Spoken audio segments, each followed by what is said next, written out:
অন্নপূর্ণা প্রকল্পের টাকা এখনও ব্যাংক অ্যাকাউন্টে না আসায় শনিবার কুলটি থানার অন্তর্গত বরাকরের রামনগর এলাকায় পথ অবরোধ করে বিক্ষোভ দেখালেন একদল মহিলা।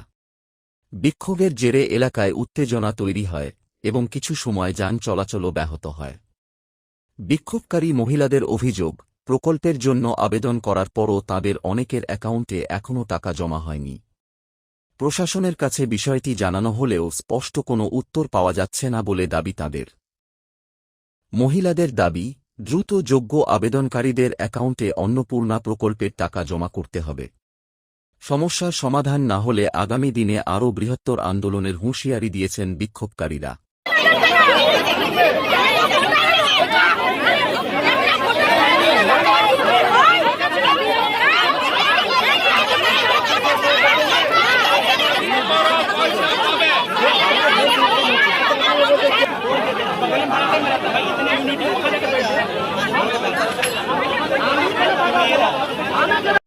যারা অন্নপূর্ণা ভান্ডার পেয়েছে তারা আবার পাচ্ছে, কিন্তু আমরা একবারও পাইনি।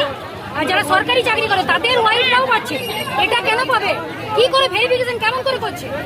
আজ আপনারা যদি করছে তো ভালো করে করুক। আপনারা আজ রাস্তা অবরোধ করেছিলেন? রাস্তায় নেমেছে, অন্নপূর্ণা পাইনি তাই।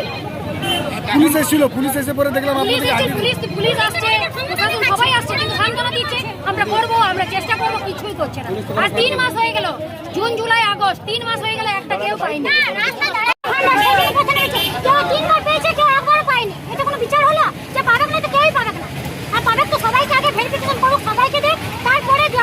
সরকার কেমন করে ভেরিফিকেশন করছে যারা সরকারি চাকরি করছে?